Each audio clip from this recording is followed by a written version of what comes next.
ദൃശ്യം ത്രീയുടെ release date confirm ആയിരിക്കുകയാണ്. അത് നമ്മുടെ സംവിധായകനായിട്ടുള്ള ജിത്തു ജോസഫിൻ്റെ ഭാഗത്തു നിന്ന് തന്നെയാണ് ഒരു കൺഫർമേഷൻ വന്നിരിക്കുന്നത്. അപ്പോൾ ഈ ഒരു ചിത്രമാണെങ്കിൽ സത്യം പറഞ്ഞു കഴിഞ്ഞാൽ ഈ വർഷത്തെ ഏറ്റവും കൂടുതൽ ആൾക്കാർ വെയിറ്റ് ചെയ്തിരിക്കുന്ന മലയാള സിനിമകളിൽ മുൻപന്തിയിലുള്ള മലയാള ചിത്രം തന്നെയാണ് ദൃശ്യം ത്രീ എന്ന് പറയുന്ന സിനിമ. അപ്പം ഇതിൻ്റെ റിലീസ് ഡേറ്റ് എന്താണെന്ന് വെച്ച് കഴിഞ്ഞാൽ ഏപ്രിൽ മാസം ഫസ്റ്റ് വീക്കിൽ തന്നെ ആയിരിക്കുമെന്നാണ് ഇപ്പോൾ ജിത്തു ജോസഫ് പറഞ്ഞിരിക്കുന്നത്. അത് ശരിക്കും നല്ലൊരു റിലീസ് ഡേറ്റ് ആണ്. പിന്നെ വേറൊരു സംഭവമുണ്ട്, പാട്രിയാക്ക് എന്ന് പറഞ്ഞ സിനിമയും ഏപ്രിലായിരിക്കുമെന്ന് നമുക്ക് ഇങ്ങനെ കേട്ടായിരുന്നു. അത് ചിലപ്പോൾ ഒരു 20-നോ 25-നോ വല്ലതും ആയിരിക്കാം. എന്തായാലും ഈ വരുന്ന ഏപ്രിലാണെങ്കിൽ ഒരു വമ്പൻ ഒരു ബോക്സ് ഓഫീസ് കളക്ഷൻ നമുക്ക് കാണാൻ സാധിക്കും എന്നുള്ള കാര്യത്തിൽ ഒരു സംശയമില്ല.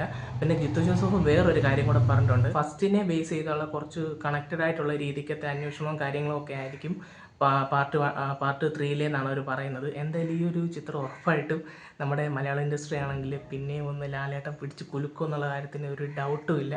നമ്മുടെ ലാലേട്ടൻ്റെ ഒരു സത്യം പറഞ്ഞു കഴിഞ്ഞാൽ ഒരു ക്യാരക്ടറൊക്കെ വെച്ച് നോക്കുവാണെങ്കിൽ പെട്ടെന്ന് ആൾക്കാരോട് ചോദിച്ചു കഴിഞ്ഞാൽ അവർ പെട്ടെന്ന് പറയുന്ന ക്യാരക്ടേഴ്സിൽ ഈ ഒരു കഥാപാത്രം ഉറപ്പായിട്ടും കാണും.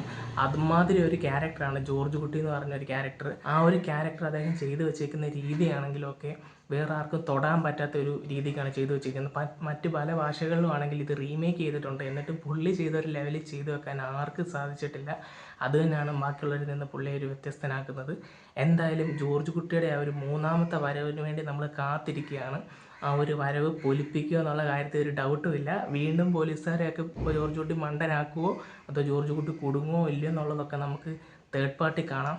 എന്തായാലും ഒരു കിടിലൻ സ്റ്റോറി തന്നെ ആയിരിക്കും എന്നുള്ള കാര്യത്തിൽ ഒരു ഡൗട്ടും ഇല്ല. പിന്നെ ജിത്തു ജോസഫ് കൂട്ടിച്ചേർത്തൊരു കാര്യം, ഇത് നിങ്ങൾ ഓവറായിട്ടുള്ളൊരു പ്രതീക്ഷ വെച്ച് വരരുത്. നിങ്ങളാണെങ്കിൽ ഒരു ഫ്രീ ആയിട്ട് വന്ന് തിയേറ്ററിൽ വന്ന് സിനിമ കാണുവാണെങ്കിൽ നിങ്ങൾക്ക് ഇഷ്ടപ്പെടുമെന്നാണ് പറഞ്ഞിരിക്കുന്നത്. പുള്ളി എപ്പോഴും ഒരു വലിയ ഡോസ് കൂടി ഐറ്റം സെറ്റ് ചെയ്യുമ്പോഴേ പറയുന്നൊരു ഡയലോഗാണിത്.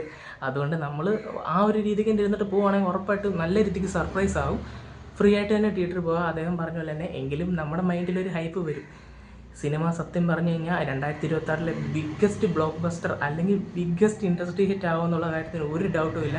ലാലേട്ടൻ്റെ ഒരു ക്ലാസ് പടമെന്ന് പറഞ്ഞാലും ബോക്സ് ഓഫീസിൽ എമ്മാതിരി വിളയാടുമെന്ന് നമ്മൾ തുടരും കണ്ടപ്പോൾ മനസ്സിലാക്കിയതാണ്. എന്തായാലും ഈ സിനിമയ്ക്ക് വേണ്ടി നമ്മൾ ശരിക്കും കാത്തിരിക്കുകയാണ്.